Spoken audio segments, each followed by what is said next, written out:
Boys, this is our fault, Ricky. No way, boys.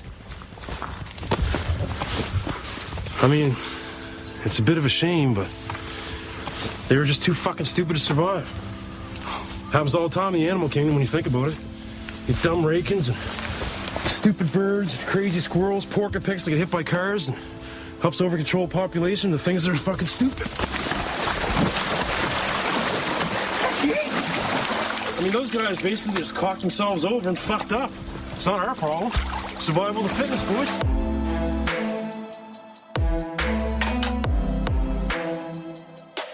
All right, everybody, welcome back to another week of Muskies on Tap. I am one of your three hosts on here tonight, Gus Manti. Got the full crew here. It's coming out mid-May. We got another opener coming up. Our guest tonight is Kyle Tokarski. He's a Green Bay area, so we're going to chat about that for sure because they got the Green Bay opener, aka OG opener, coming up. But let's introduce the other Mott members on here tonight. Brian, how you doing? I'm doing great, Getting more antsy already on a Monday for this coming weekend. Probably the biggest batch party I'll ever be a part of. 19 dudes meeting together in the North Woods this weekend. Gus and I'll be up there for that, so that will be a hoot, I'm sure. Played a lot of golf too. Yeah.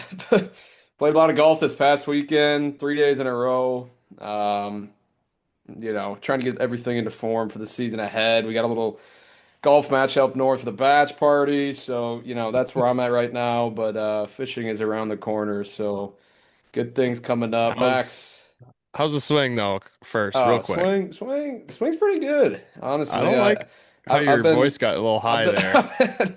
Well, no, I'm just surprised myself. I've been good at kind of dialing it back, not breaking my back on every swing, and dialing in the tempo. So, I think you're gonna like what you see, Gus. I think you're gonna like what you see. I haven't seen any receipts on any of these swings, so You're can't about wait. to on Friday. Can't wait. My tactics going into Friday is cheeseburger, beers, and fishing, and see how it plays out on the course. You're fishing Friday? No, I'm just saying my Oh, prep. your prep. Yeah. Okay, I haven't okay. swung a club since last year. Yeah, all right. Getting up with the ass crack, getting a quick little chain bang Bring a in, and then heading to the course. bring a fishing rod out there. Should pull up to the course via boat. I guess that's not really possible, but almost. Almost pass. Might have to Yeah, trespass, but yeah, it's fine. Max, what's new with you? You get out and golf, fish? Yeah, I got down to Iowa last weekend, did a little fishing. So that's probably Nice. why I'm in a dandy mood here on this fine Monday. mm-hmm. Got to put a couple of the new Thorn Bros rods to work, which was really fun. Big fan. So I'm excited about those for the rest of the year. Lugged down a 9 foot heavy Predator, which was real. Brian, you'd love this one, man. Real finessey. Those little small glide baits, little Well, small diving eyes, little that's what we're twitch gonna figure baits. out is who built the better finesse rod. So I know I don't think you gave mine any runtime, but we'll find out next weekend. Yeah, I did not. I did not. Yeah, I think you ended up going with an 810 stealth heavy. I mean, I will be ordering more rods. I think I learned, that that Sheesh. just needs some more tools in the toolkit. And then I did get a 10 foot extra heavy stealth. I did whip around a bucktail a little bit, which was a blast. So yeah, Mm. overall, really fun time getting down there, enjoying some nice weather. What'd you catch? Yeah, got a couple, which is always nice, but it was just gorgeous day out there. Felt nice to finally be out on the boat in some nice weather. Gotten out a Mm, couple times this year. It's just been colder and windier and shit. So, yeah. but we got the Wisconsin our weekend coming up here in a couple weeks. And speaking of weather and kind of what's going on, I think a lot of people will probably be getting out for the first time here in the next 2 weeks. So Gus, what's the word? What are you looking at right now on how the weather's shaping up for, OG opener Memorial Day weekend for the people that are Mm-hmm. going to start their season then? Right. Well, so we're coming off of very cold weather, very cold start to May. I think in the first 10 days it snowed four of them, possibly five. But so that's pretty cold. It's been really, really windy. Today was the first calm day in a while. The fishing for walleye and bass have been really good. At least in the lakes that I've been fishing. I've been fishing a lot more deep, clear lakes and still finding a lot of fish in very shallow. I've been hearing some mixed reports on some darker stained lakes where people are catching walleyes all over the place. Like they're kind of everywhere from 4 feet out to, 25 plus foot holes. So big blend there. You don't always like to see that, but I think we got a lot of consistency coming up, like highs in the mid to upper 60s, even touching 70. Looks like it's going to drop back down a little bit again. So this week, we're recording early. We actually are not recording too many days after our last one. We're a little late on last week's pod, and right I now it's know. currently Monday the 11th. And let's see. Gets to 71, 72 Friday, Saturday up here, drops back down for a couple days, and we get rain. Finally, it's a little dry. I think it's been kind of dry everywhere. Everywhere flooded, and then now it just sank low, so more rain is good. Need that. The most recent water temps I had on the deep clear stuff a few days ago, which would have been like the 9th or 10th of May, was still 43 to 46 degrees. Um, but that was a couple days ago and things will change. But today, on May 11th, I was on some shallow stained lakes, sub 500-acre lakes, and they had by late afternoon between 53 and 55-degree water temps. And in the morning, they started out between 49 and 51.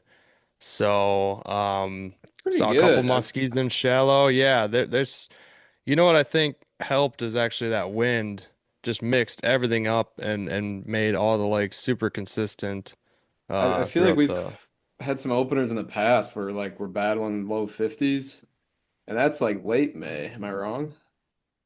You're not wrong. We've seen 50 some degree water temps on Memorial Day weekend before. Just as much as I don't know those couple of years we had, I think 90-degree air temps on that. I can't remember that last one, but there was another one. There was like two in the last 12, 13 years or something like that that were So, just scalding hot. do you guys want to give your way too early takes on opener and how you think it's going to be, just given the 10-day forecast leading up to opener? Yeah. Yeah. Let's do it. Gus, you start. Are you saying like how is it going to be fishing wise or like temperature like just Just kind like of a your generalization? way too early Yeah. takes of like where are we gonna Mm, find them? What is it gonna be good? Is it gonna be How many we gonna tough? catch? Just yeah, you don't know, maybe not like super specific, but just given what we're looking at right here on the extended forecast, what's your opinion?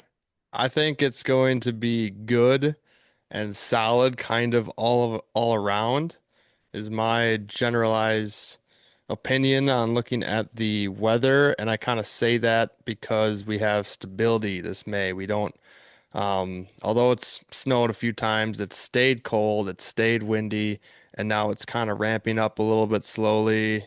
It'll drop back a few days, it's going to ramp up nice and slowly again. We're not getting it where it's like 55 and then a day and a half later it's like 87 degrees out and sunny.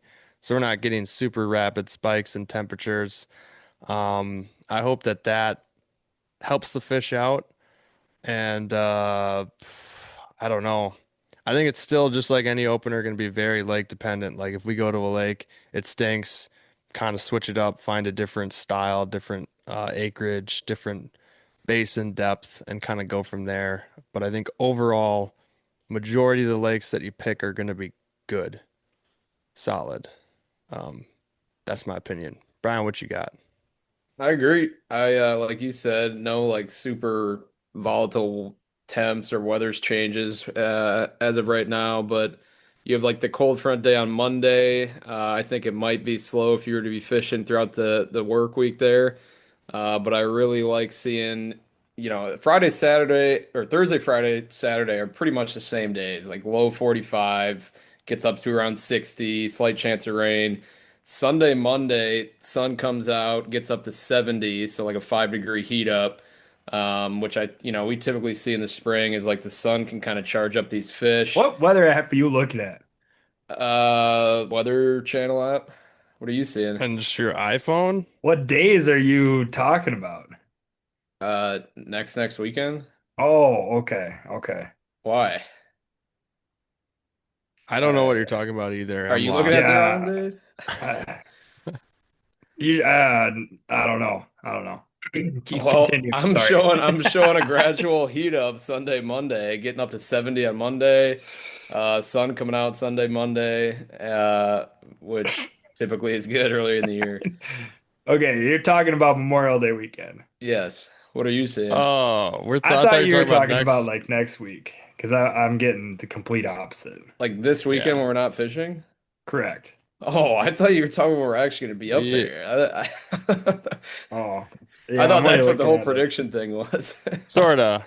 I mean, This is some yeah, solid I podcasting didn't, here.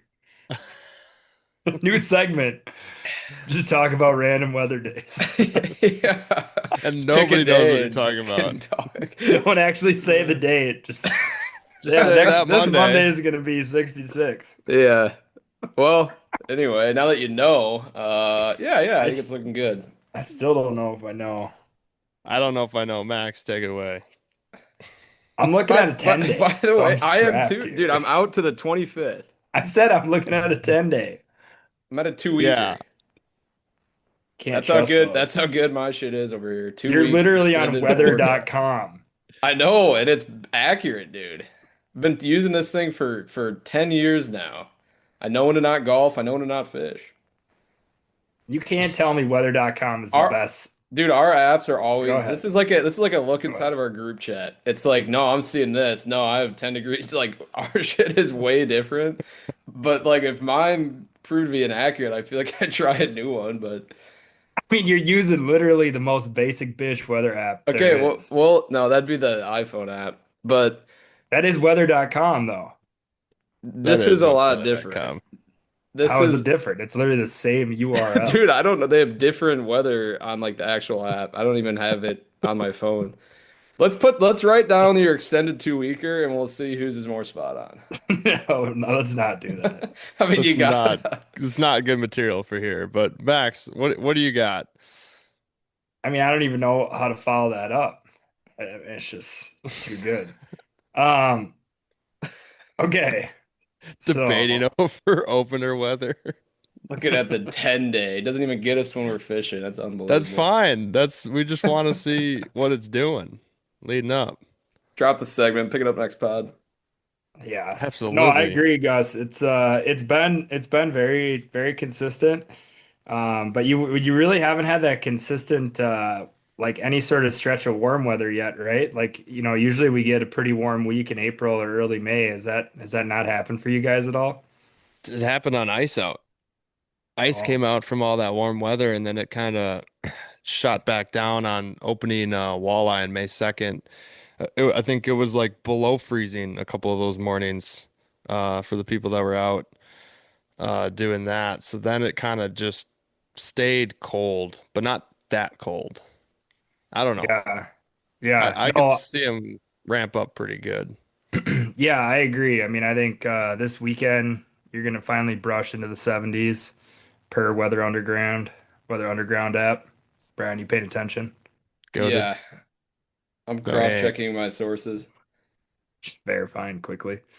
Um, And then yeah, now my models are also showing what Brian's was talking about on Sunday, the 17th of May. It dips back down to 61. Monday, the 18th of May, back down to 55. Not great, not great. But then we pick it right up that week. Again, only going out to that next Wednesday, 62, 64. So yeah, we're gonna get that steady incline. Now we hope, because we don't know. 2 week weather apps are terrible. We're gonna hope that next Thursday, Friday, Saturday, Sunday is just kind of that same steady. as she goes type. I'll give you a look behind the curtains here. Okay. It warms up. It warms up. So that's good. Hey, preach on that. Yeah, you're Appreciate it. welcome. But my prediction is I think it's going to be really good. I think those fish are going to be like, I mean, we were talking on the phone, Gus. It feels like one of those years that they actually will know, like, hey, it's time to go in, start doing the thing. Mm-hmm. You said that you were on a lake today. What'd you say? You saw about a 40-incher all beat up in the shallows. Mm-hmm. Yeah, and I've been seeing a couple videos circling on just today. People seeing some muskies right up super shallow, and that was this afternoon. I would assume they might start, pairing up in this little bit of weather we have going this week. Um, and I hope it just happens and happens quick. I mean, Max and I and Brian have been discussing it a little bit. I think this year we're going to plan for lake hopping, mainly small lakes. That's the plan. It was kind of the plan last year, but I think it was a little ahead last year. We had a warmer May throughout most of it, and I remember seeing a lot more activity in the shallows by muskies by this time. And I think a little bit warmer temps. We did bad last year, if I remember, on the shallow stained stuff that we fished too. Like we really We didn't do did. much on any of the shallow stained stuff. That's true. Yeah, we did okay, and I think you know why I thought it was slightly more ahead last year? I'm gonna pull up some notes because we might as well stop guessing and I can actually let Provide everybody something know. useful to some people instead of bitching about what weather app to use. Hey, why don't you drop us a note? What weather app do you guys use? Do you guys like weather.com? Do you like Weather Underground, AccuWeather? Yeah, Any of the send us more a advanced DM. models? Anyone got a paid subscription weather service that they like? We need to get hook up with our pilot friend and get like their super high tech weather stuff, or like the stuff the offshore guys use.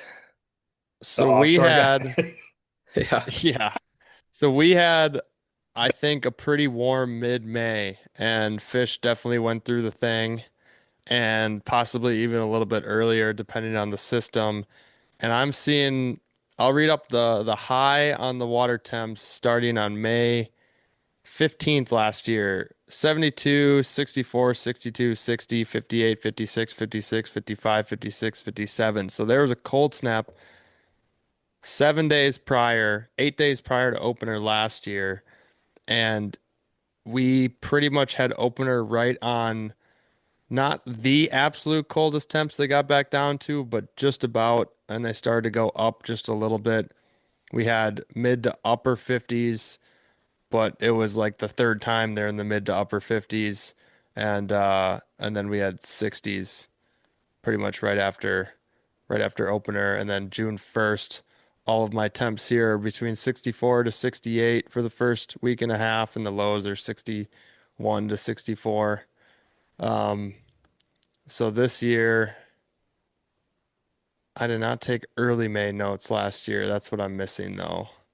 So I don't remember what the temps were early May, but I know that it happens quick. Mhm. So there's some notes. Yeah, I think that that maybe gets everything in order here coming up shortly. But we are gonna have Kyle Tokarski on here. He is a Green Bay guide. He's been out after walleyes and smallmouth for a while yet. Just like Doug, we had on a few weeks ago. Kyle's been running that same program, so he's gonna be absolutely dialed come opener, because Green Bay is still on Memorial Day weekend. No matter with the whole change that happened last year. So I assume there's probably going to be some listeners that are going to go to Green Bay on opener. So I hope that we can get some good deets and intel from Kyle. But before we get him on, of course, if you are looking to join Next Gen Muskies, go ahead and sign up and use code MOT10, MOT10 to get 10% off. Much appreciated. Get some good info on that. So, all right, let's get Kyle on.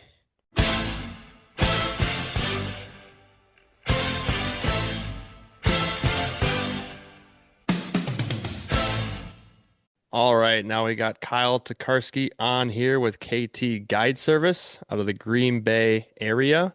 Kyle, we were just talking to you off recording here just before we press go. You were out there getting some walleyes and whatnot. How was that, and how are you doing? It's been pretty good. And the bite lately, for all species, like smallmouth walleyes, has been very productive. We here lately, the last few years, we need a lot of wind to get our fish to eat just due to the pressure, and we've been getting plenty of that. So I really can't complain. Like this morning, we didn't really have a whole lot of wind, but we had a lot of current, which is just as good. And yeah, we got to limit pretty quick. Hell yeah, that's awesome. Yeah, that Green Bay there is a whole different animal. I've only been on it a few times. Max, I don't think you've ever been on the Bay side at least, and then Brian, you were out there once, but it's big. It feels like the spots are absolutely just endless. So there's just a lot to take into account, and I know you guys are always running around and finding the uh, who knows if it's water temps or current or water clarity. I mean, you guys got to play around with a lot of different things going on. So I'm excited to kind of dive into some of that here tonight. But since we haven't had you on before, so Kyle, maybe run a background, kind of how you started fishing and how you got into the musky fishing and then guiding. Well, I basically grew up in Stevens Point, Wisconsin, and I was fortunate enough to live within biking distance of the Wisconsin River. So me and a bunch of buddies during like summer or not summer school, like during the summer, we'd go biking everywhere, and we pretty much as far as we can go, we fished everywhere on that stretch of river. Then we got a driver's license, and this opened up a whole new door. Just went all over the place.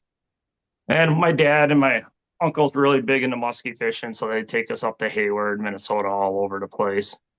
So that's kind of how I got started. Then once I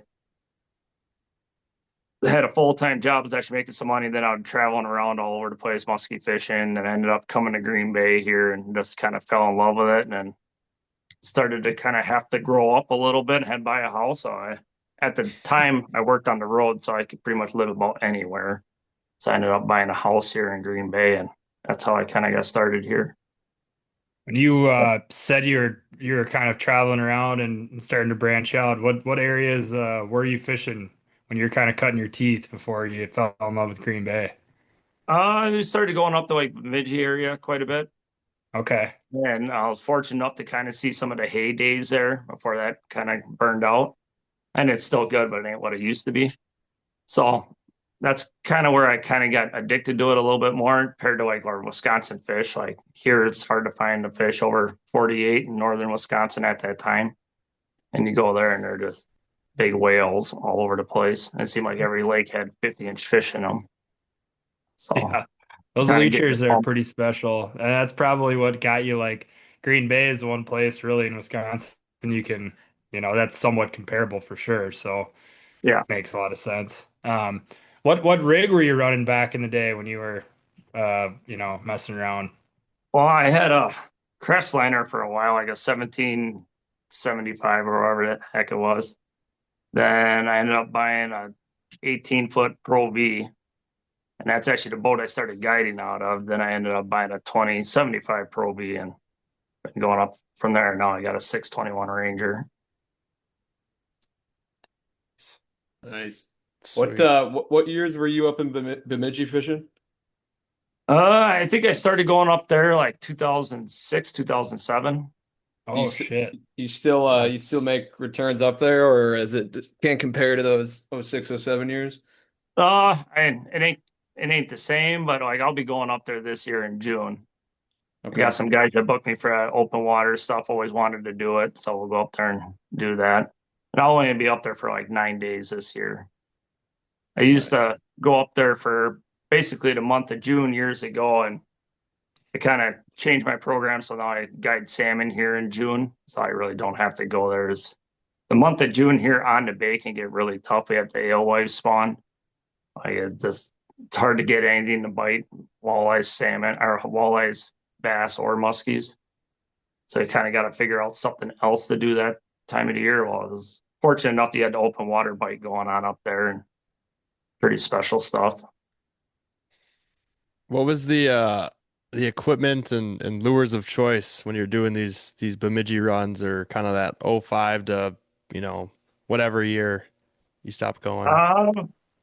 Used to use like that was kind of like when Mayhem first kind of came out, so that was kind of a big thing, like bulldogs and stuff like that. And Medusas kind of hit the market, and we still had a lot of our old school stuff, single blade stuff that still worked.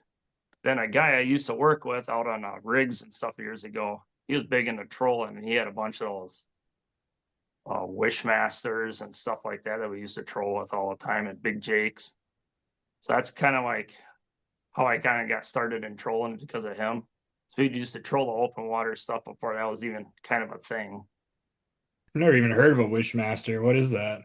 Is that a Canadian bait? It's like homemade bait that a guy made in Canada. They're kind of like a headlock. They do a lot of walking. Like they're pretty erratic. And the guy that makes them, I don't think he's not even alive anymore. Like the ones that are on, I see like on Marketplace every once in a while, like they're going for like $3,000 a piece. There's only 3 of them left. You hanging on any of those bad boys? No, I don't have a single one. I know where there's about 30 of them. He's got a whole pile of them. But That's like a Holy pot of shit. gold at the end of the Yeah. rainbow right there. yeah, that's a Retirement retirement fund. program right there. Yeah. Seriously. Yeah. That's Damn. that's awesome. One thing I was gonna ask, and you know, excuse my ignorance, I've heard of the fish alewife, but kind of describe what they are and like the size and why all those fish love to eat them. Well, they're basically one of our main bait fish out on Lake Michigan. And they're like a size of like a gizzard shad, like Okay. 3 to 6 inches long. And that's there's kind of a history behind them. Like we always had them, they're a native fish to Lake Michigan. And that's why the salmon got introduced into Lake Michigan to keep the alewife population down. Well, that kind of turned into a sport fishery. Well, probably like 10 years ago, the alewife population started dwindling. So they ended up quit stocking salmon for a few years to kind of help get the population back up. Well, the population exploded. Now they started coming into Green Bay here and spawning. Is that like years ago, they never used to come into the bay at all. They just spawn out in Lake Michigan. But now they're starting to come into the bay and spawn. And they started stocking salmon again, but just the population's so high, they just can't keep up. Like in the springtime, you come here and walk the shorelines in June, and there's a dead alewives everywhere. And actually get Jesus. stinking at times. Did they just have like a short lifespan, or why are they not like a full year problem? Well, the big thing is they can't handle warm water. Like they'll start moving in here. Like I actually got a Snapchat today from a buddy of mine that's up north, like around Egg Harbor, bass fishing, and he had a bunch of them on his live scope they were showing me. And it's kind of early for them to be showing up already, but they'll be here till the water temperature hits like 70 degrees. Then it just becomes a little bit too much for them, then they'll push back out to Lake Michigan. Now, it usually happens around July. So we got to deal with them for 4 or 5 weeks. Yeah. Jesus. Well, we speaking of kind of how things are progressing over in your neck of the woods, we probably spent way too long here on our intro before you popped on talking about the weather and trying to guess on how things are going to shape up for us in northern Wisconsin. But I'm sure a lot of people are curious that are listening to this right now that are chomping at the bit to get out on Green Bay for opener. How do you think things are shaping up this May, and kind of what are you predicting for that opener this year? Uh, Not to be a negative Nancy, but I'm not really looking forward to it. I love a straight answer though. I love a straight answer though. Like as of last week, like early last week, they had their fight nets out already, getting spawn from them. And according to the biologists there, they're 90% done. Then you look at our extended forecast here, we have a bunch of 70 degrees coming. So once these rivers start getting hot, Like they're gonna start blowing these fish out. Then definitely if we got alewives showing up already, yeah, it's gonna be a short and sweet. Like I'd say like our first week or two are gonna be good, then after that it's gonna get grindy. I love that because Oh, usually, wow. like when we're giving our predictions, it's like, man, I'm looking forward to it. I think it's gonna be good. You're just like, no, bad Nah. storm coming. No. Well, you just out the springtime, I don't generally like to book too many musky trips just due to that problem right there. Right. Yeah, And you'll catch fish, like you're gonna get a bunch of males, but a lot of those majority of those big females are gonna be gone already. They're the first ones in and they're the first ones out. yeah. Will you be out like fishing on opener in Green Bay and Yep, kind of battling? I got a few trips, and I'll be up in one of the rivers, probably whatever one I can find that's the coolest. Probably move farther north, find where Gotcha. fish are There you still go. kind of behind the rest of them. Yeah, if you go farther north in the bay, are those alewives not really as prominent, or are they just everywhere? They're just kind of everywhere. I mean, they'll be right up to the dams in these rivers. Yeah. Hmm. But if the like say like the Fox River for a lot of them ain't gonna go into there because that water is gonna be too warm for them. Yeah.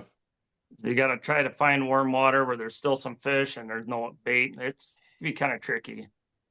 And some of like our big bays on the north, like they'll come right in there. Like you'll be fishing for muskies and you'll be watching the alewives jumping out of the water trying to get away from your bucktail. It's just like, what are we doing here? Like these fish get hungry, they can just literally eat at any time.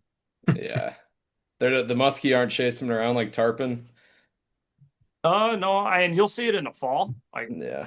by our discharges and stuff, where they like at night you watch them blow up on the surface chasing bait around, but I never see it in the springtime. Yeah. It's too full. I I know got especially the spring got so much food, it's unreal. That's a good thing, I guess. Big bellies at some point this year, but Yeah. I got to ask you, while everybody listen to us three yell at each other in the intro, need to know your go-to weather app. What was that wind checker? Wind checker. They got The radar That's a and new everything one. on there. I could care less if it's gonna rain, snow, whatever. Just I want to know what direction that wind's coming out of. That's my main concern. My Does it number have one enemy out forecasts? here is the wind. Does it have forecasts on there?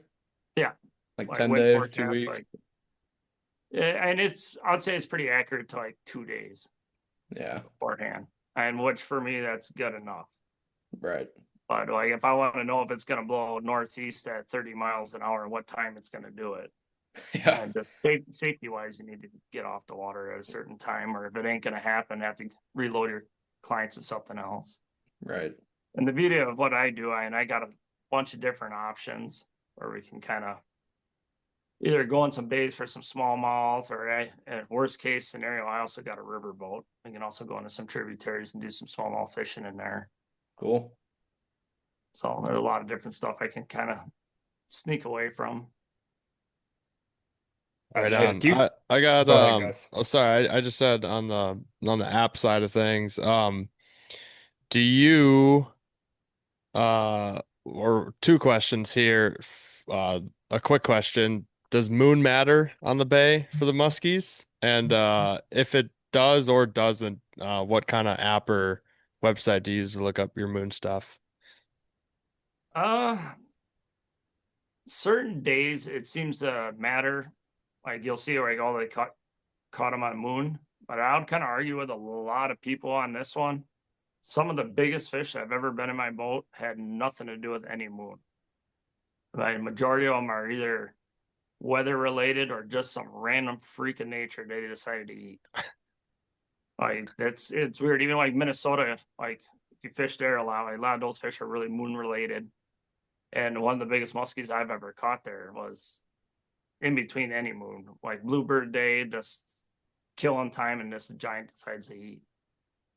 This makes no sense. I feel like we see Feel like that a lot. Bluebird yeah. Day, just giant shows I up. think they just operate on their own schedule, man. I don't The know. big ones. The big ones Yeah. do.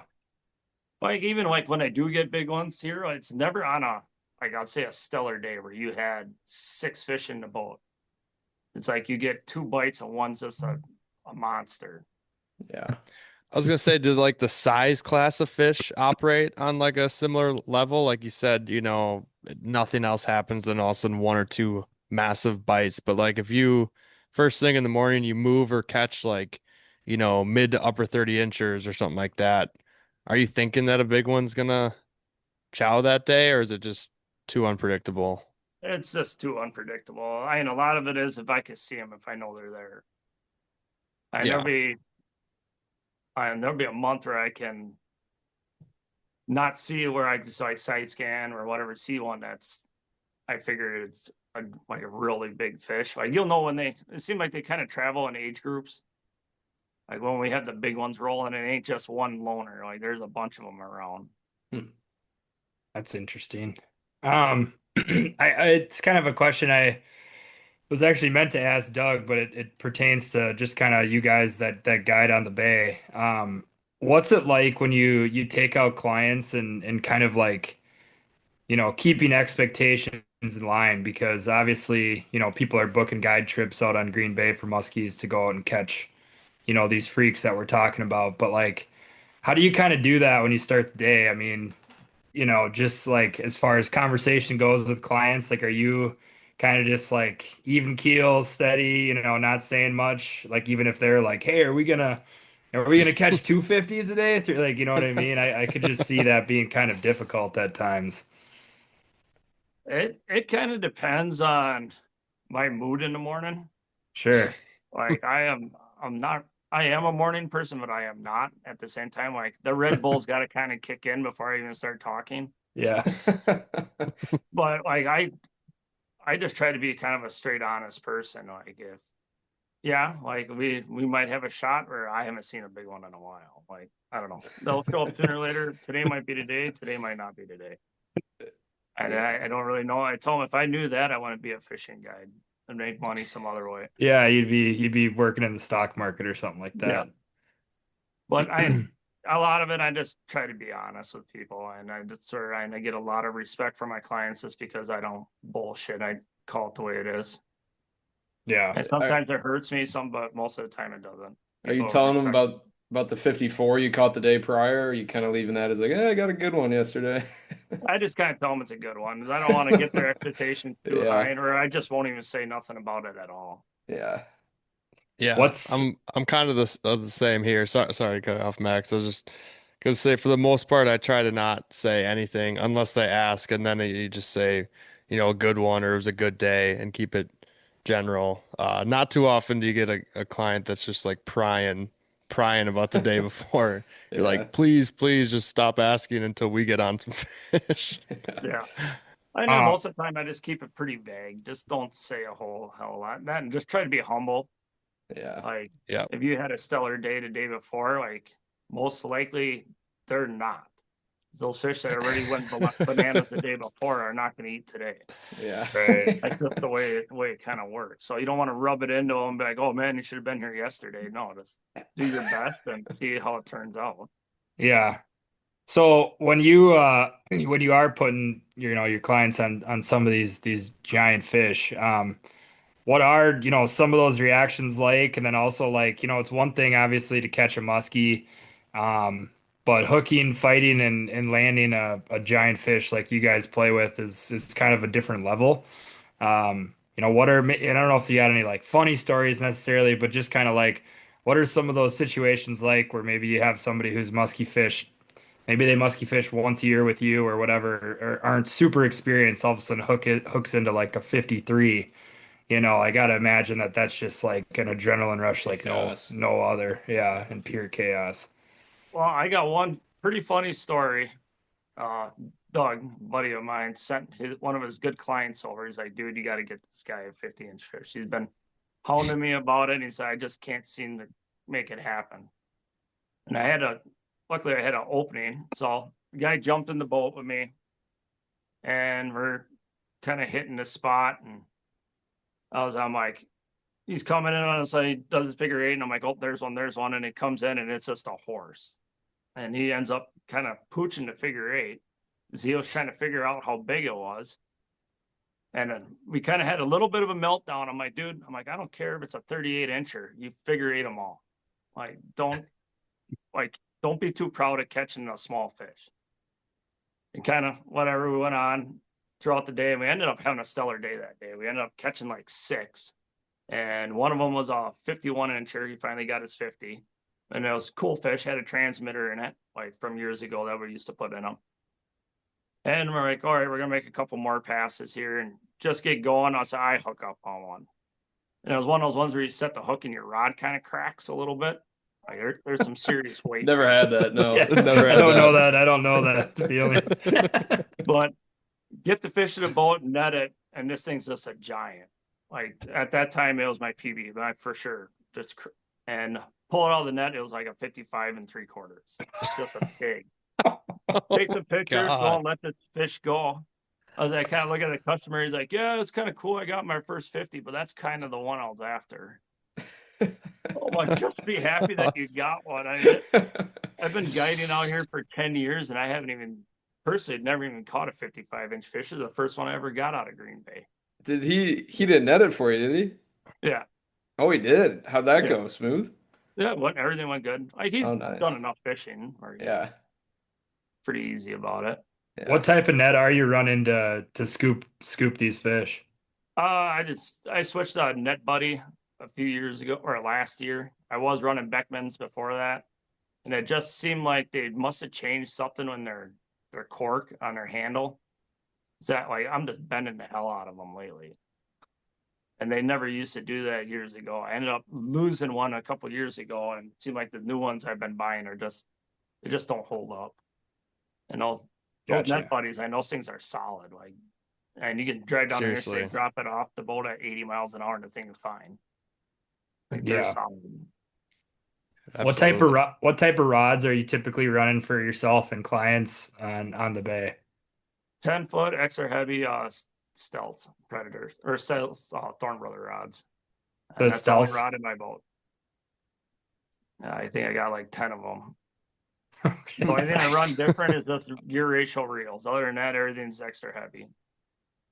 And Gotcha. for the stuff that we do here with the blades and rubber, all you need is one rod basically. What's your like blade to rubber split? I mean, obviously it's day dependent, bite dependent, but like, most of the people we hear about in the Bay are throwing a 7.9 or some stagger blade, and that seems like predominantly the go-to, but are you working in more rubber? Normally in the back of the boat, I'm the one throwing rubber. And like last year, I was doing really good on swim baits, some like custom ones that Thorn Brothers has. Then I could throw a lot of Medusas and tubes work there as well. Like that's one thing that a lot of people don't throw out there is tubes a lot. And it is a pain. Like we're fishing generally shallow water. So you're fishing like 6 to 7 feet and throwing a tube in that. It's not really fun. That's something we can relate to right there. There's the relation right there. Got to throw a 9-footer for that. It's less fatigue. I've been throwing a 10-foot 2X, and that seems to help. Oh, Shit. there you A little go. bit more of a snap to it, and you'll get that thing to really move. Yeah. Keep it out of the weeds. Or if you do hit weeds, give it a good rip, and you'll rip it right out of there. Absolutely, yeah. One thing I'd like to ask a little bit more on are the tubes. Are you running them with blades or without blades up shallow in the weeds like this? Some days they're pretty picky on that. Like either they want them or they don't. I'd say the majority of the time they do, but there's also days I've had it where they wouldn't touch one with a blade at all. This is like they didn't want it that aggressive. As you could feel when you're working them, that the blade's just a ripping. They didn't seem like they wanted something that loud. Have you ever pinned down what kind of conditions work better with the tubes without the blades? Because I've had a couple theories, but they don't really make any sense. So I'm kind of curious. To be honest with you, it's just very random. Okay, all right. Fair And like enough. last year, they didn't like tubes at all. But the year prior to that, I did phenomenal on them. It's just like I don't understand why these fish. Oh, Green Bay is known for that. These fish will turn on something for a while, then all of a sudden they want nothing to do with them. Yeah, I feel like that's the case.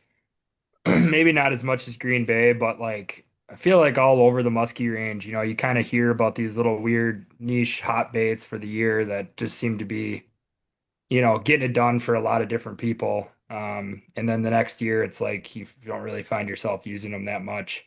It doesn't really make, you can't really make sense of it because it's like, but I don't know.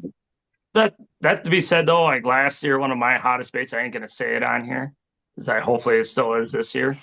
It was a bait that was literally hanging in my garage for like 8 years. That worked really well out here at one time, and they just kind of quit eating it for some reason. And I was looking at it that morning. I seen that. I'm like, the hell with it. Threw it in the boat. I'm like, I'll throw that in the back of the boat today. And shit, well, then 20 minutes into the first trip, I ended up catching one on it, and it ended up being one of the best producing baits I had all year. Are you kind of experimenting out of the back of the boat a lot of days? Yeah, for the most part, I don't really try to throw what's been working at all. Just Yeah. try to say if they do switch and want something different, then that's when I'll kind of figure it out back there. Are Like the there clients up front are normally throwing the stuff that's been working. yeah. So it's hanging in your garage for 8 years. Sounds like it was a giant daredevil. That's my guess. Well, it was giant something, but it wasn't a daredevil. But like it's just like weird stuff like that that all of a sudden like they'll start eating it again. It's just Right. even trolling wise, like I hate to sell baits because at some point in time they're probably gonna turn back onto them. I don't know why they ever do what they do, like turn on something for a while, then shut off on it. Are It's there like didn't mean to cut you off. I'm just curious if no, there's any baits that you got maybe in the off season that you're willing to share that you're excited about or new baits. uh actually I didn't really spend a whole lot this show season. I did get a bunch of custom pandemoniums, like probably over my budget worth that I shouldn't have bought. But like other than Makes that, I got some kind of some new top waters and stuff like that, but nothing too crazy. Yeah. When are you throwing top water on the bay? And it works all year long. It's just one of those things that a lot of people don't throw. And like one of my biggest fish last year was caught on top water. That's sweet. Now, Is Yeah, we there don't hear is about there it much. another bait category other than top water, rubber, and like some sort of spinner that you've tried or attempted to try out on the bay, not in the tributaries? I know, or on opener, glide baits and twitch baits and whatnot. Definitely catch fish. I've seen it happen. But out on like say the big weed flats, it's August or maybe September. You're casting. They're probably going on blades the day before or something like that. But what's something else that you've kind of tossed out there? I have thrown like a Suix out there before. I've had them chase them, but never commit to them.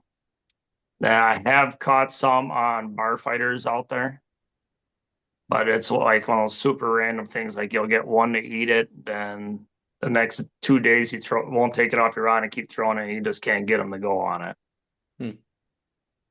But it's like for us, it's blades for the most part. How it seems like like all across the industry, Minnesota and Wisconsin, like you hear of pressure kind of like pushing baits aside and people having to mix it up and try new things. But like Green Bay year after year, it's just like this crazy bucktail bite that you hear about. Have you seen pressure, in your opinion, have much of an effect on the fish, or in what ways, I guess? Uh, yeah, like pressure definitely messes with them. And I wouldn't say like the casting pressure doesn't really like yeah, they'll get crabby and they'll slide out in the sand and stuff like that.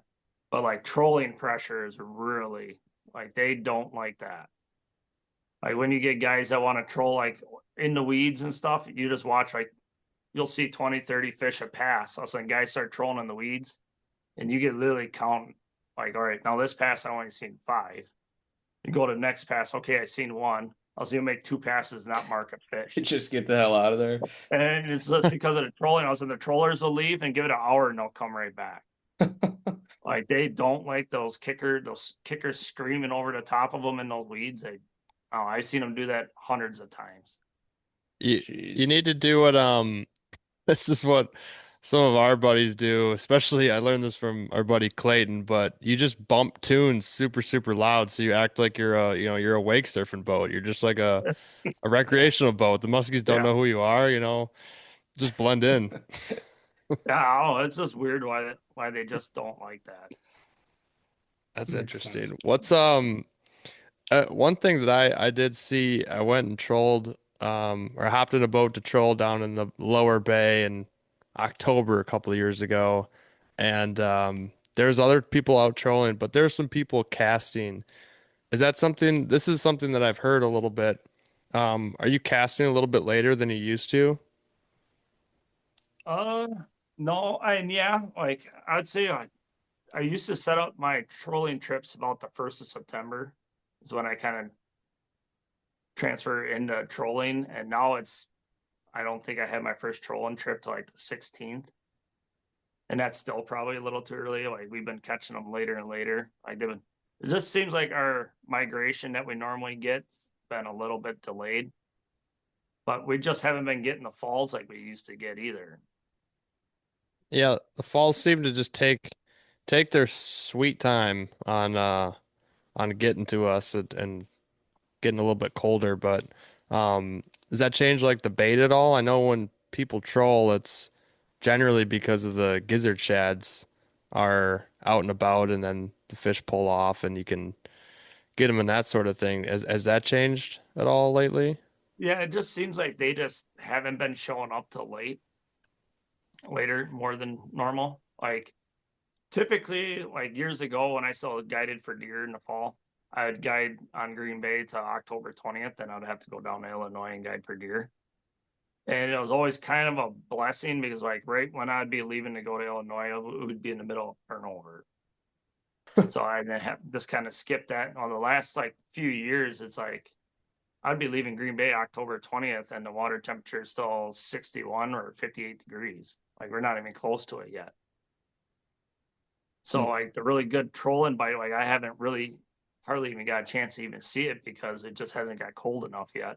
So it always seems like right after turnover is when it got pretty good, Hmm. like for a few weeks. Then once it got down into the 40s, then it got tough. Yeah.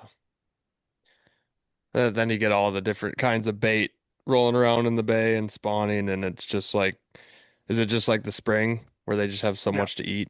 Well, the thing is like once that water temperature is hitting like that 45, 44, it's like we just have so much shad around and those fish are just piled into all that shad. It's like they literally eat 20 minutes a day. And most of the times, the last 20 minutes of light in the afternoon, and that's it. Yeah. It just What gets really tough. what's kind of going back to a fish story? Is there a client disaster or botch job on your end with a big fish or something that haunts you over the last handful of years? Mm, I would have to say I had a guy have one hooked kind of funny with a bulldog. Like he had it hooked like on top the head. Like obviously the front hook must have been in his mouth at one time and it just popped off and the fish was kind of like snagged on top of the head. And he's reeling it in, and the fish was pretty much played out on the surface, and this thing was long. Like if I were to throw a number on it, I would have to say it was like pushing that 55, 56 mark. And she was coming in kind of goofy and just totally played out, just laying on the surface. I'm thinking, oh, this is an easy net job. And as soon as I went to go scoop, also she did like a gator roll and ended up catching that front hook of the bulldog on the edge of the net. And it's Oh like that no. fish almost knew what was happening. As though like turned and looked at me, and like we're like eye to eye at the same time. The fish does this one Slow-mo. head shake and rips the hook off, and just slowly swims away. Oh, I was like, "What in the hell just happened?" how was the And client's just reaction? he didn't. He handled it really well. He didn't say a whole lot, but it was like, shit. Yeah. Shit. like Oh, like there's a lot of different ways I could have went around it. But just the way the fish was acting all played out on the surface, I'm like, oh, she's done. Yeah. Then all of a sudden, the spring to life. those seem to be the ones that always cause you the most trouble, though. Like when they come in super docile, Yeah. and then it's like right as that net like either touches their, front face or whatever, then they just like tweaks them out and they do something unpredictable right at the last second. Well, normally you want to net them head first, and this fish at the time when I went to go net, she was basically facing tail to me. But the way Um, she was laying on the surface, I'm like, oh, she ain't gonna do nothing. And like, I don't know if that net touched her a little bit, then she just went ballistic. yeah. But like that fish was literally laying upside down, coming in, like totally done. Then all of a sudden just Oh, that's woke up. insane. Yeah, that stings. Have you Yeah. seen any of those like 55-inch class fish follow you in on top water? No, I can honestly say, out of all the years I've been here or been guiding here, I've maybe seen 3 or 4 55-inch fish follow at all. Yeah. They just It's like eat. either they commit or they don't do it at all. It's still a Or I can lot honestly though. say where one comes in and be like, yeah, dude, that was like a whale. But most of the time they come in, either they hook or they're trying to eat it. Yeah. Right. It's not like fishing the Clearwater, Minnesota stuff where you see them all the time. You can't get them to bite, Yeah. but you can talk about them for the next month and a half, Yeah, you like know. here, if they're gonna burn the energy, they're normally gonna do it. Right. It's like guys saying they lost a 55-incher. Almost every 55-incher I've caught out here, I had to cut hooks on. Like when they commit, they Yeah. commit, and they ain't burning that energy. Yeah. Yeah. Most Well, of the time, they got it just down the pipe. I just saw a video with Doug that you had out talking about your number of 55s. What was it again? 300 or 365. Yeah, I got Wait, 50s? 50? 365 50s, and I got Oh, 19 over 55. Jesus. good Lord. That is insane. I What did Yeah, can't what It's hard to comprehend ask that. it's hard to ask a favorite when you got over 350-inch floats. Yeah. I'm just fortunate enough to guide where I do is spend the time where I, and a lot of it's due to For where I'm sure. guiding. Yeah. Yeah, but still, I mean, to be that consistent and putting in the time is and impressive in itself. I mean, I mean, it's probably hard to even ask, but like, do you have a fish or two that stick out as maybe it was your 100th 50 or something like that kind of stick out to you that were maybe a little bit more special than the other 300 and whatever that you've caught? I had one where a client, this was like my second year guiding, where a client got it. It was a 56 by like 27, Wow. and just a complete whale. And we didn't weigh the fish because I didn't have nothing like to weigh it with. But I would say that's probably the closest to 50-pound fish I've ever handled. And that one always kind of sticks out. Like, so I know when I put my hand on that fish's like head, like my fingers were hardly even touching its eyes. Like that thing was like a railroad tie. It's just unbelievable fish. And I've never seen them like normally you see the pictures of like the ones with the 27-inch girth. They got the big sagging belly. Hmm. And this fish didn't really have that, but it was this width. Like just across the back was unbelievable how wide she was. And then she That's carried it terrifying. the whole way through. Like that thing was just a beast. Just a Would that totally one eat? different caliber of fish. Yeah. Would that one eat? I think that one ate like a perch super shad. How many of those already in its Oh, belly? stupid shit. Yeah, back when they used to eat them. Like the last few years, that hasn't been really the case. They kind of switched off on those. Finally, Yeah. That's kind of good. Maybe a decent segue. We can always jump back into big fish stories, but trolling and if stupid shads are kind of going out, or maybe you're not banking on them on your entire spread, are there any that you're willing to share that have kind of made a good, surgence in the last couple of years or half uh, decade? like last year, like Slammer kind of came back. Like we were talking earlier, how old school stuff kind of come back, and that played a pretty big role last year. And for years, they were kind of the thing here. Then they kind of fell off the market there for a while. And now, like last year, they started eating them again. But like the big thing, like my number one bait the last few years, like those KO shads from Blue Water. And those have been like really good. And I would say he makes two different styles. He makes a wood and a synthetic. And now doing a little bit better last year on the synthetic than I was the wood. And I thought it was kind of odd, but Hmm. Usually those synthetic ones run, well, they run true and consistent, but they all run like the same. yeah. So it's odd that you did, better on those rather than it seems like a special wood bait will outperform most plastic baits. Yeah, but Like the, then look at like our fish here, like super shads. That that's mass bait had produced. zero action. Like it's just trash in the water, and they just love it. So That's maybe it's crazy. something that's just that tight and true that's what they want. What's like your go-to, like if you're mixing it up other than like the super shad, like inch range on a trolling bait? Will you branch out, whatever that number is, will you branch out of it in one direction or the other? Oh, like I like six, like 5.5 to like 7 inches is like ideal. I don't Yeah. really much care for the real small stuff, and like the big stuff I've never really had a whole lot of luck until like years ago when the whitefish would roll in, we'd start catching them on bigger stuff like double D's and stuff like that. But the last 5 years I haven't seen it. Plus, I haven't been fishing here as late as I used to because I'm busy somewhere else. Are the whitefish just like post turnovers super late in the year? Yeah, normally like when the water hits like 42 degrees, Okay. they'll start rolling in and getting ready for spawn. You talked about going elsewhere. So outside of fishing Bemidji or the Bemidji area for a couple days in June, and obviously Green Bay a bunch, are you able to take any other trips and do any like more fun musky fishing with buddies? I no, not really. I just try to keep like I pretty much my escape was always hunting. Gotcha. Like that was kind of my getaway to go do that stuff all over the place. But like last year was my first year on Lake of the Woods. I went there and spent like 3 days with Doug, and I had a blast. Like that's an unbelievable fishery, just endless spots and just fish everywhere. It was pretty cool. Yeah. But other than that, no, I haven't. Like recent years, I haven't really ventured out too much. Like there's a lot of other stuff I do. Like I also run up to like Superior and jig for lake trout and stuff like that if I get a day off here and there. Oh, that's pretty cool.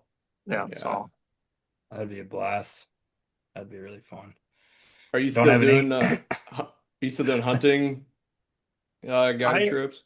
I ended up calling her quits last year. Like I used to go down there like October 20th, then I'd be down there all the way to the end of their season, usually like January 20th. And like last year, I ended up just calling her quits, and now I'm actually gonna start duck guiding here on the bay. Start doing that here, just be Nice. closer to home, and I just kind of got burned out of the whole deer hunting scene. And that's a lot of travel too. I mean, I I don't know how people do that where they just go live somewhere for like a month or two and then go right back and then they go leave for another month or two and it feels like it's tough to get into a groove or a schedule doing that. Oh, like for me, it was easy. Like all the other guys that always whine about like week 4 that they're getting tired because they're getting up early, and it's like, man, this is sleeping in. This ain't bad at all. Like literally get up at the same time I've been getting up for the last 5 months. Go take your hunters out and then come back, and like it's to me it was pretty much gravy. How Just does the that thing is, there's racking up the miles. Like I got a 2021 Ram that's got 220,000 miles on it already. Unreal. It's all over the place. Jesus. Jesus. How do guided deer hunts work? I have zero clue. I can't picture how that would work. Is this a private land somebody's letting you use or like what's Well, I work for an outfitter. I work for Golden Triangle Whitetails, and basically okay. I was the hired hand. And I guided some property that he leased. Like this farm was 1,200 acres. And basically, like the stands are already out there. Some I hung. Most of the majority of the ones that they've already had hung because they leased that property for like 10, 12 years or whatever it was. And they pretty much give you the clients. So you're at a big camp, like a big lodge there. You pick up your clients in the morning, you go set them in the tree wherever you want to put them. And they're pretty much yours to do with that week and just kind of go off of that. And like you have cameras so you know what's around and stuff like that. Are you sitting with them the whole time or are you just dropping them off and saying I'll be back I in six drop them hours? drop them off and I pick them up when it's dark out. Oh, Unless they kill something, Hey, or if I like some guys I'd move them, like that'd be a good morning spot, then we'll move them in the afternoon and stuff like that.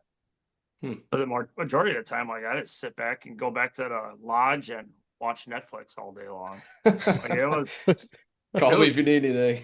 yeah, it was pretty boring. Like obviously there's days where like we're killing deer and we're dragging deer, like we're busy, but Yeah. like during the slow time, my guys would kind of be complaining that they're not seeing much. Like, trust me, dude, I want you to kill something because I'm tired of watching TV. Like I'm bored out of my mind here. Yeah. That's interesting. Uh-oh. That's yeah, I didn't really know that either, Brian. So thanks for asking. Yeah. What I do kind of want to dive into a little bit is night fishing. It's something that you can do for muskies anywhere they swim.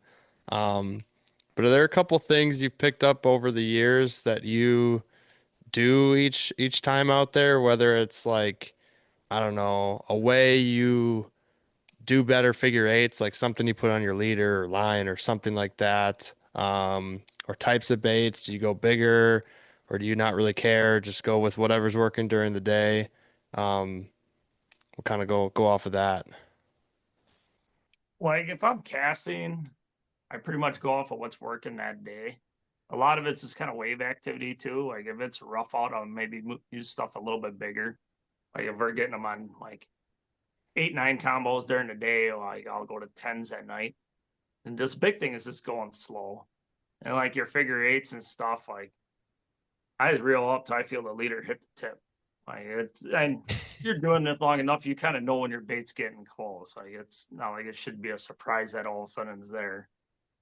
But just now, a big thing is just slow down. I think a lot of people go way too fast at night. Like even boat control, like I'm going like a half mile an hour down this stuff. Like just slow everything down. And actually, one of my favorite things to do at night, like later in the year, like in September, October, is night trolling. That time Hmm. of the year, that's kind of my time to have fun. Is like I only have enough daylight to run 1 8-hour day. I ain't running doubles. So normally when I drop my clients off, I'll go grab a bite to eat, then I'll go out there and I'll troll till like 8 o'clock at night. And usually whatever the sun sets, I'm usually fishing 2 hours into the dark. But like night trolling, what I found is a lot of just something that's loud, like a lot of your jointed stuff, just something, or even grinding bottom if you're trolling like these big sand flats, is something that's drawing attention to itself and going slow. Like it's crazy What? to me. Like when I started figuring out how slow I had to go, like during the day we're catching them at 3.5, and at night we're catching them like at 2 or 1.8. Like Holy I crap. never thought it was going that slow. That's really slow. I mean, I guess this is like late fall, and when I got into some more night trolling, it was late, or sorry, it was last year during kind of our open water time, and we kept up going like we caught some at like 3 to 3.2, but we actually caught more going like closer to 4 at night. Yeah. Early in the year, springtime, late spring, early summer. But I've done a little bit of night trolling uh later in the year, like October and whatnot, and even November, and I've gone slow and gotten bites. I haven't done it a lot, but I've lost fish. What could I be doing wrong? Like how do you get good clean hookups going that slow? Big thing I do is just lock your drags down. Lock Like it? I all didn't have these mine reels, locked. all these reels got like 40 pounds or 30 pounds of drag on them. So they're still going to get drag when they need it. Like you ain't going to break nothing. But I literally just lock them down. So and we use planer boards here. So a lot of times when those boards go sliding back, you're actually giving that fish slack already. Hmm. That makes So sense. just tighten up everything. And I use braid. Like I don't mess around with mono or nothing like that. Use braid the whole all times that you're trolling? Yeah. Oh, Yeah. seems I like like, that's kind of the minority out there. yeah. Yeah. I use braid all year long. I don't mess around with mono or nothing like that. Do you run fluoro leaders at all to get a little give, or do you run wire? Nope, I run Wire. 4.0. I've had some really bad incidents with wire years ago, or fish were rolling and actually ended up cutting itself real bad. I had one that actually ended up killing itself from rolling into the Oh, wire, and since then I don't even mess with it. really? Yeah, I don't even troll it anymore. I've never, I mean, knock on wood, so far I've never had an issue with the wire leaders. But I'm also not trolling up 55s that are gator rolling up here, so that Well, maybe could be the difference. I don't know. the big thing, like I had issues with it is just the kinks. Like you get a kink Yeah. in it, and just I don't know, just being lazy, like oh, it ain't that bad. All of a sudden, the rod would go off, all of a sudden, it'd pop off, and you reel up, and the bait's gone. Oof. And then one that got really tore up, and I'm pretty sure that fish, if I remember right, did it in the net. Like she started rolling in the Oh, net and just really? pretty much cinched herself tight. Yeah. It wasn't from Yeah. her. Then we got all those weed kits and stuff that help catch weeds. I think that got caught in a bag, and she pretty much hung herself in the net. By the time I got it all cut up, like she already had herself all gouged up and everything. Just bled out sitting there. Yeah, well, she ended up getting the wire like behind her gill plate and ended up basically ripping out her gills. Wow. Am I right where they got that part where it connects like your two gills where their main artery is? She ended up slicing that. That's Yuck. Well, wild. Damn. basically almost hung herself. Yeah. Wow. Jeez. But like, they get the spinning and stuff, and once they get that weight whipping, and it can be pretty brutal what they can do. Yeah, especially when they gator roll in the net, just like an absolute nightmare scenario. Yeah. Can imagine with those big ones too. Um, I got a couple more questions on the trolling thing. I don't. keep firing Um, away, Gus. I mean, yeah, I know these. I'm asking them, Kyle, because these two don't really troll. Sometimes, I get them on the Oh no, trolling what do you mean? program. What do you mean? Trolling's No, a blast. well, for the most part, I mean, I feel like, hopefully people listening get some good info. And, I know I am, especially with that night trolling thing. I'm an idiot. I was not locking my drags. But um, say you get ripped going, 3 point whatever, and you're in your normal trolling program, early fall or whatever. Um, when are you slowing the boat down? How slow are you trying to go to?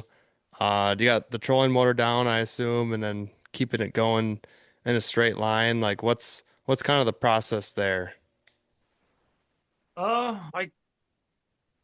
Like I could count on one hand how many fish I've caught here over 4 miles an hour. Like our fish don't like things screaming, Mm-hmm. but like I'd say here you could troll at 3-5 all year long and probably catch fish.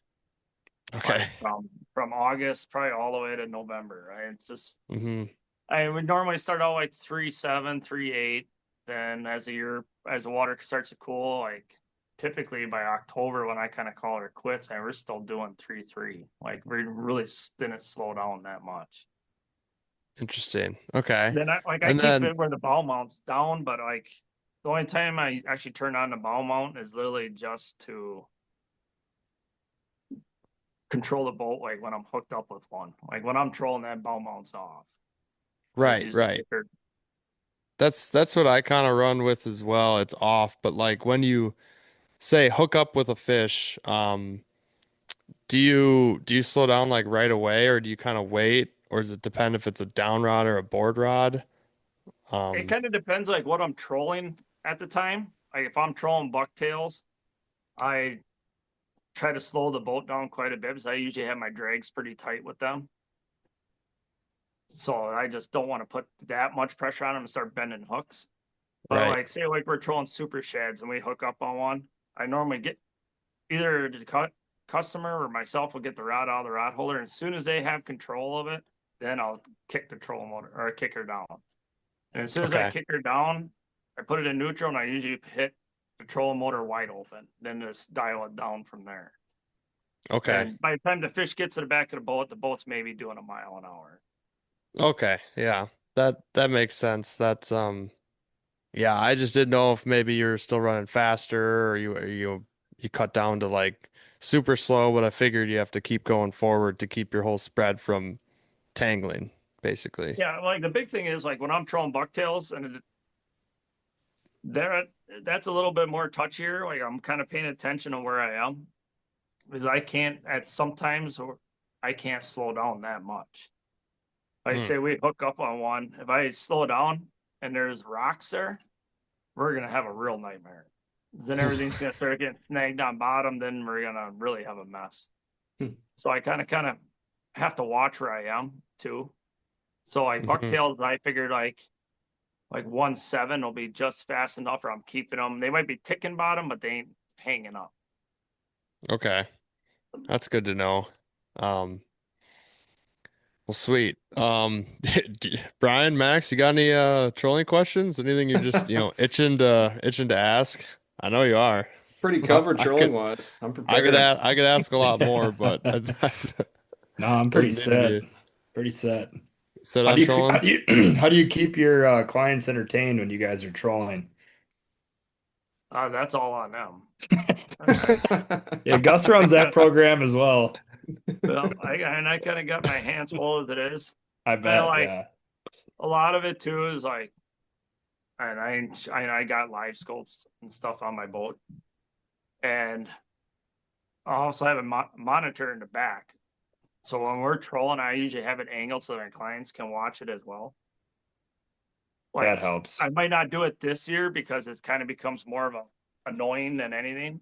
It's like every time they see something, they think it's a muskie, and you're like kind of looking like, what? And they're like, oh, there's one. Mine looks like no, not like a carp or something. It ain't a muskie.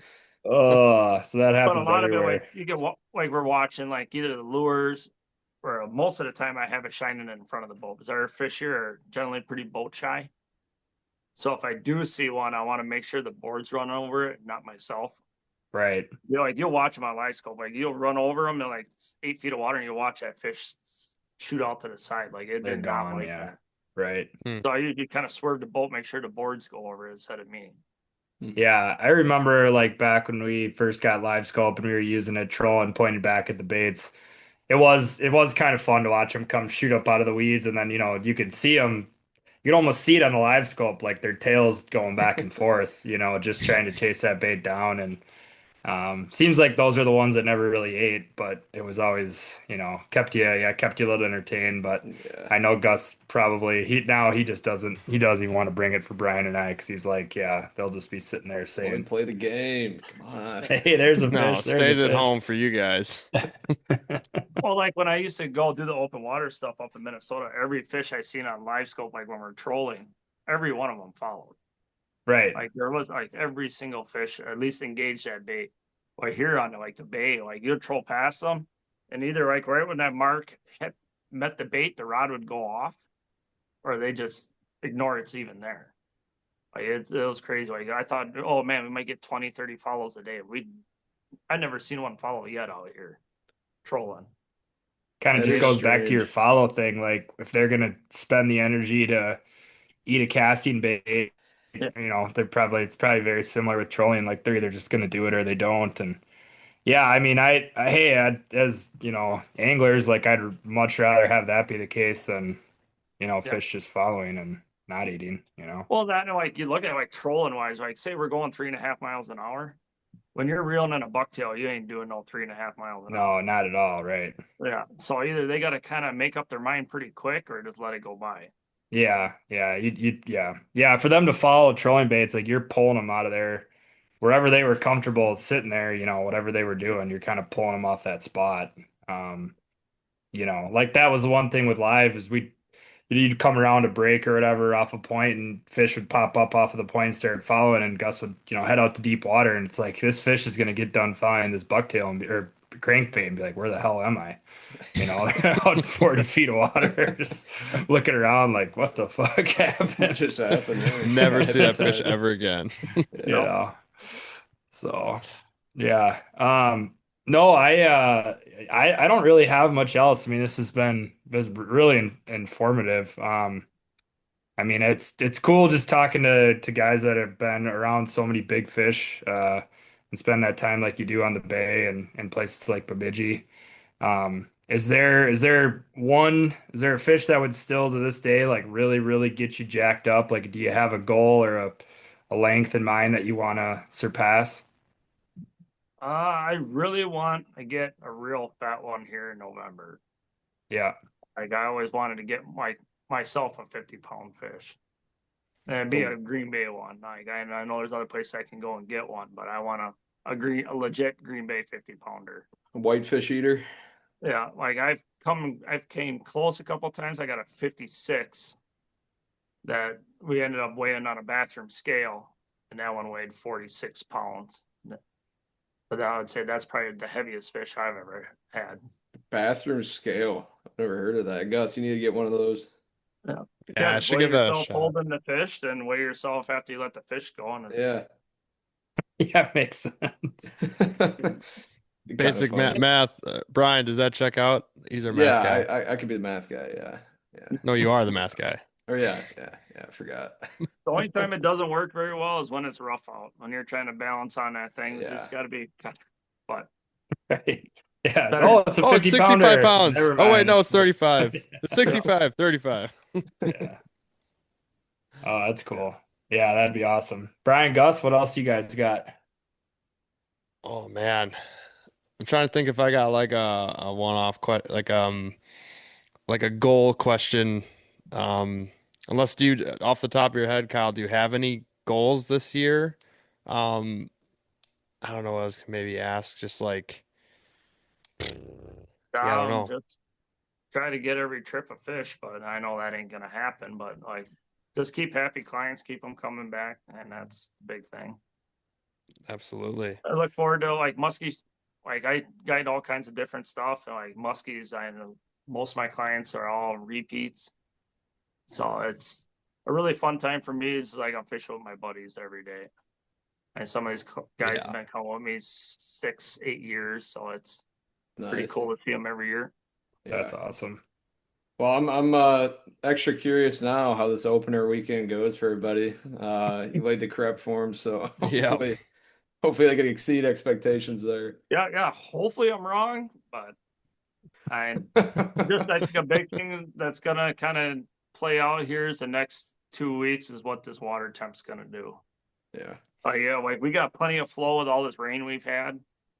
So if we got good flow and the river stay cool, yeah, they'll still be there. But if that river starts to creep up and starts getting in the low 70s or even mid 70s, yeah, they'll blow out of there pretty quick.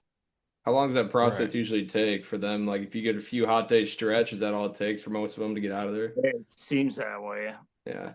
And opening week, there'll always be some fish in there, and I don't know if they're going to be the big ones or not. Yeah. But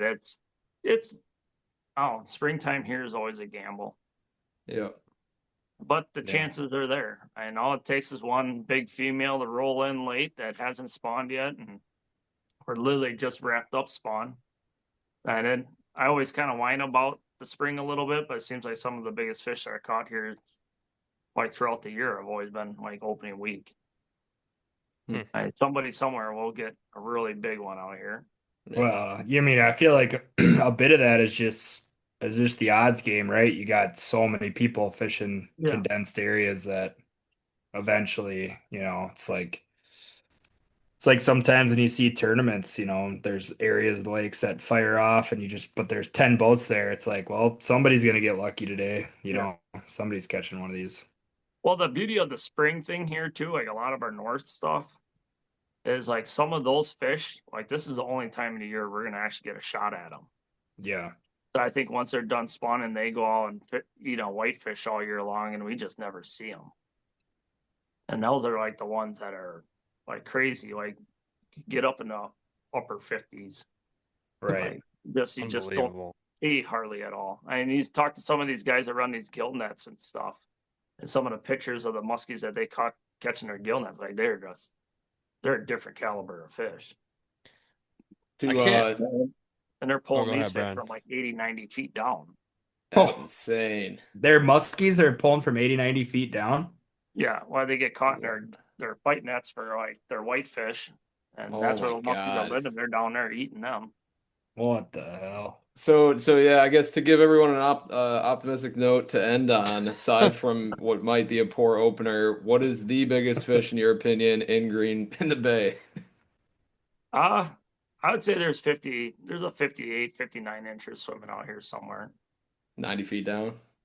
It could be right now, but Yeah. I'd say that they're out here, Yeah. and just gotta find one. And every year somebody catches one that's, that 57-ish, somewhere in that category. And a lot of these Jeez. fish, like we're catching, like since like the pit tag thing kind of came about, a lot of these fish are still pretty young.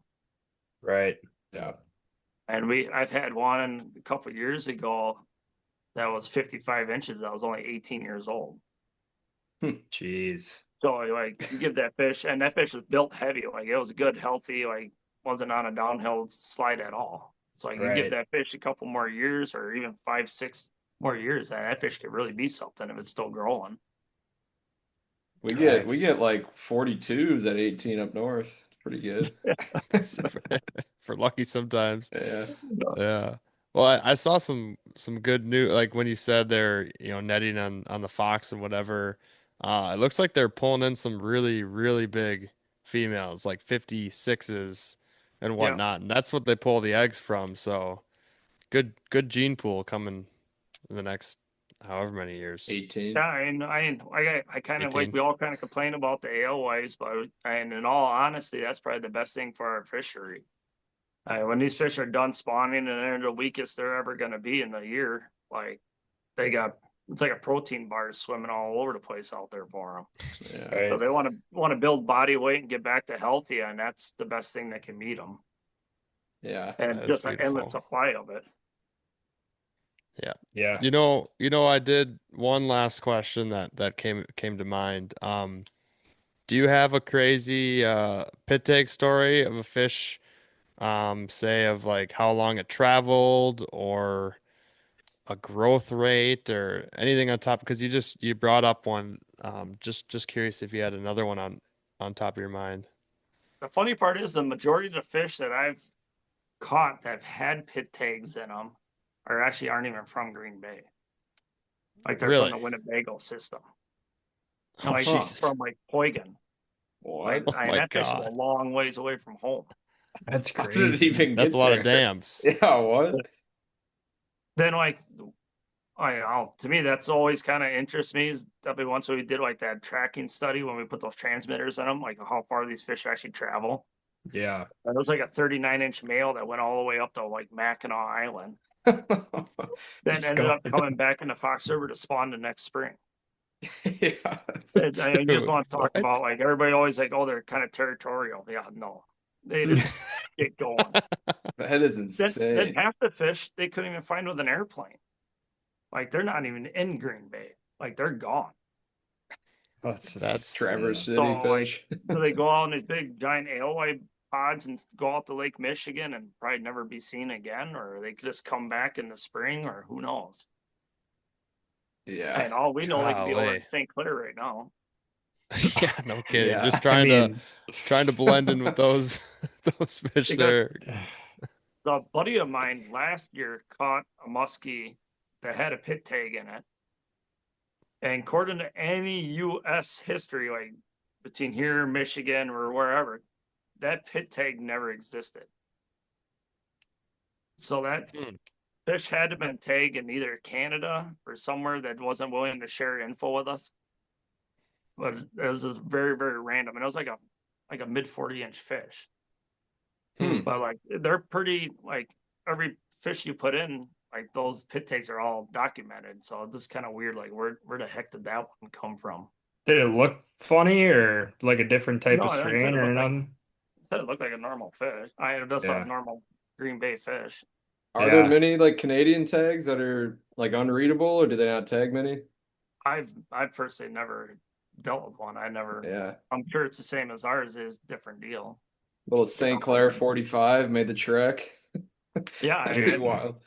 and who knows? And what we've shown in these rivers with these fish, like they pretty much go till they can't go anymore. Then they turn around and come back. That's So wild. like Great Lakes, like God knows where they can end up. I Right. mean, if they're willing to Wonder. hop 8 dams to get out to the bay or whatever it is, that's Yeah, that's insane. I wonder what the longest traveled muskie is. yeah, it'd be interesting to know. And that's just they just never stop. Yeah.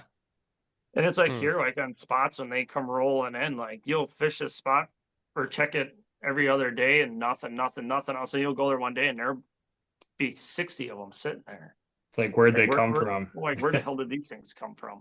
Yeah. They were just packing up somewhere and then decided to pit stop at that weed bed that day. Yeah. And Jeez. they'll be there for a day or two, all of a sudden just disappear.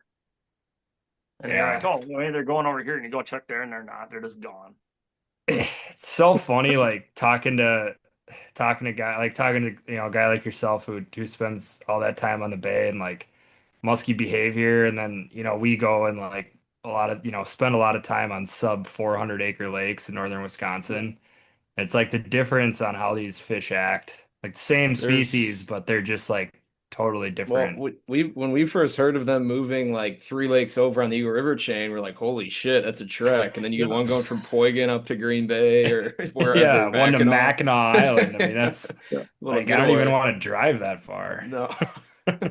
Well, it's kind of funny, like some of these fish that way, when we did the radio trackers, like I was part of that program when they were doing that. So Mhm. I know where a lot of these fish were caught. Yeah. And what I always showed where these fish, they show like pictures where these fish hung out at certain times of the year. And it was amazing to me that majority of those fish that we caught in these areas never returned there. Huh. It's like almost Hmm. they kind of, but then like the last few years with the pit tag in here, like we don't hardly catch any of the recaptured ones. That It's is a little, wild. we always kind of laughed. Like you go to some of our spots and we're like, are we just messing with the same 50 fish that are here every year? And I Yeah. honestly don't think so. I think there's a lot more out there than what we give credit for. Yeah. Yeah, but just with the Certainly. pit tags and stuff and the amount of pit tags we're putting into them, like so far since I've been doing it the last 2 years, I got probably close to 300, maybe more. They got pit tags in them just for me. Did you see that too? There was like that study done down in Illinois recently that they published about musky behavior, and they were talking. They like put a bunch of fish into like a controlled pond and then fish for them for like a length of time every day, and they're Mhm. like, we're talking about how some of the fish just never even interacted with lures.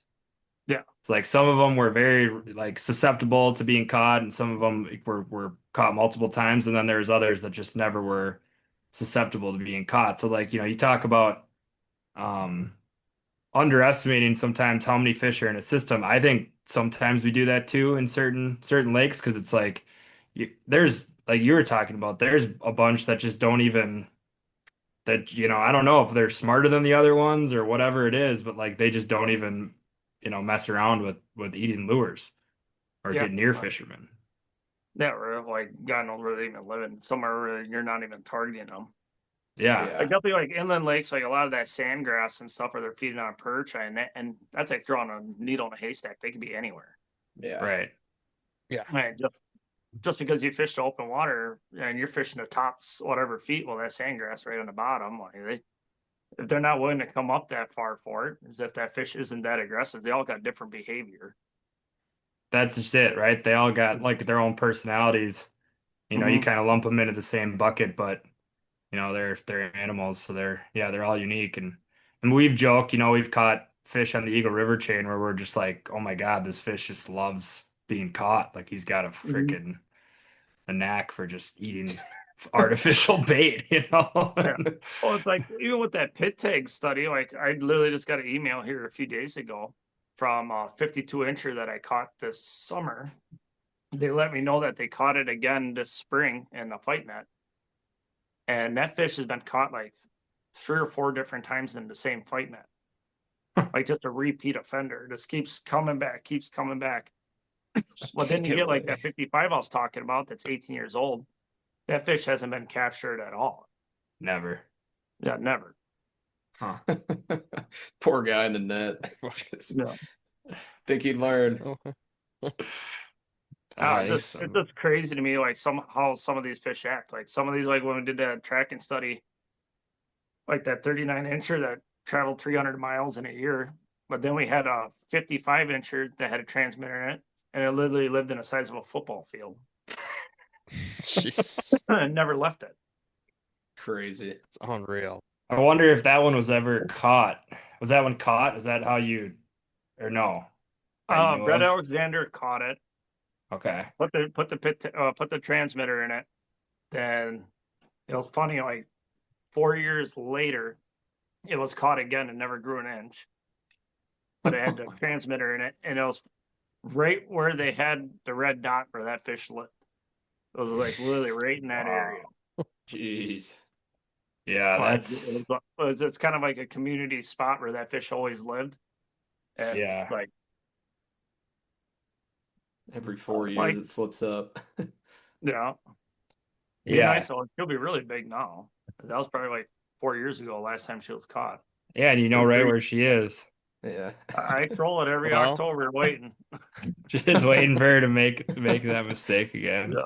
Yeah. Yeah, that is crazy. Some of those fish get caught and stick around, and other ones get caught. And I mean, there was that other one that the Wisconsin DNR did over in Hayward. We've talked about it before, where it was like they were naming the fish. It was like Scrappy got caught here on a 3-foot weed bar, and then Scrappy lived in 40 feet of water for the rest of his life. Got out of Dodge.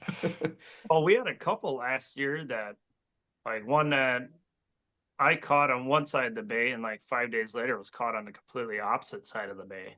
That's nuts. Good track.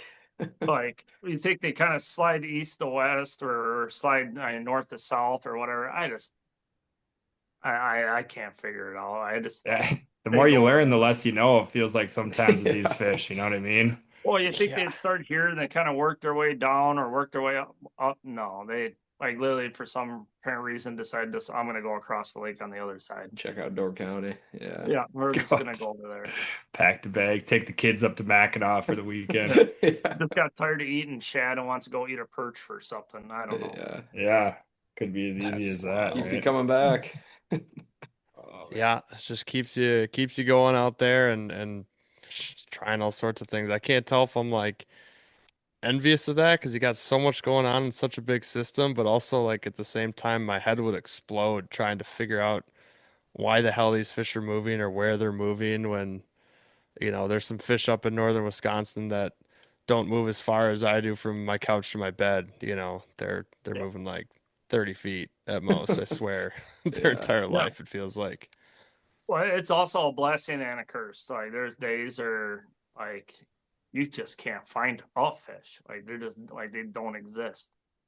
And it's like, Yeah. well, where the hell did they go? right. Other than the Fox River or whatever, it just seems like the bay is the dead opposite of a fish in a barrel. Like, Yeah. it's Well, like it's the old sometimes saying always lost said, cause. there's 90% of the fish are in 10% of the lake. Yep. It seems like that at times, but then there's other times it's just like I don't know where that 10% is. I can't find it. Right. Maybe that 139 incher is leading into the end of the rainbow up in Mackinac. You should go try it out this year. Go up there and troll some super shads around Mackinac. Yeah. See if you can get them. Yeah. Yeah, try the super shad and gin clear water 3 feet down, see what happens. Realistic. Never know. Yeah. They're green bait Never fish. know. They do goofy things. Absolutely. Shoot, I just had I got a closing question, super random. Ballpark, what was the most amount of musky boats you saw on one spot on a day once when you're out there in the bay? Not the river like on opener, but like Like there's days where there's like 50 boats on a spot, like not exaggerating. But jeez. I want to say like the worst time I ever remembered is like when I first started guiding here. And I don't know who started this, but it was the dumbest way of musky fishing I ever thought of. Is that these guys would go to these weed beds and spot lock. Oh And God. there was literally a weed bed that was like 300 yards long, and there was like 40 boats spot locked on it. And like a That's your boat would move spot. up 20 feet, and the guy behind him would move up 20 feet, and that was like as far as you moved all day long. That's What? insane. Yeah, That you're would just drive me insane. And I'm so happy that all kind of went away. Is I like when I first did this, I'm like, oh my god, it's the longest 8 hours of my life. But Bring the we, anchors. we caught fish doing it. It was and it was That would crazy. drive me That's when I nuts. used to just get. I was a little younger then, so I was just a little bit more ambitious, and it's like I ain't gonna sit here for 8 hours at one dumb spot. We're gonna do some trolling or something. Like I can't do this anymore. Yeah. That is Unbelievable. ridiculous. But like that was Unbelievable. like some of the areas that we fish now, we never even fished back then. So like it's changing a lot. That's good. Yeah, it keeps you on your Keeps you toes. guessing. Yeah. Well, Cool. that was my kind of closing question. Brian, Max, got anything? Otherwise, Kyle, really appreciate your time. I know you guided today. I don't know if you're guiding tomorrow. I'm sure you got, yeah, you're shaking your Yeah. head. Yes, you got plenty of trips coming up. Yeah, let the man get some sleep. Yeah. Right. But well, thank you guys. Yeah, Yeah, thank you. absolutely. Thanks for coming on, and good luck. Good luck this season. We'll stay in touch. Hopefully this opener, hopefully I guess you're wrong in a sense and some people go out there and smash them for a little bit before they go peace out, for a month or two or however long it takes, to set up your casting bite. But yeah, good luck out there. Yep. And if people want to get a hold of you, how can they do that? The best way is probably like social media, like KT Guide Service on Facebook or just Kyle Tokarski on Instagram. And you also go to my website too, like KT Guide Service. That's probably 3 best ways to get a hold of me. Are you booked out the full year? I don't have very many openings left. Okay. I gotta tell you, like my Musky stuff, I got some casting, and I do have a decent amount of openings here in October. September, I'm completely full already. So, and I do have some stuff I can kind of sneak in, but I'm getting pretty full already. Awesome. Well, cool. Thanks for Yeah. coming on. We'll keep an eye on the opener results, and then maybe back end of the year when you catch that giant whitefish eater, we'll get you back on. Yeah, come on, tell the story. Good. Yeah. Yep. Cool. Well, Absolutely. appreciate it. Brian, No problem. do you want to, hey, do you What? want to do a little outro here? Come on. People haven't heard one in a few weeks. Yeah, We've yeah. been skipping our outros. Kyle, Let her rip. give us a winner for the PGA Championship this weekend. A winner? Yep. Do you watch golf? No. Give us a name. You got a name, a golfer I- name? No, you had me on a spotlight there. I had no idea what you're even talking about. Name the first golfer that comes to your mind. Tiger Woods. There you No, go. He's unfortunately, I think, not in the country right now, but Yeah. He's somewhere golfing, probably, maybe. I don't know if he's golf. All right, everybody. Thank you for listening to this week's episode of Muskies on Tap. Shout out to Kyle for coming on here tonight and giving us a full debriefing on the awesome open everybody set up for here. It's coming up in a short couple weeks.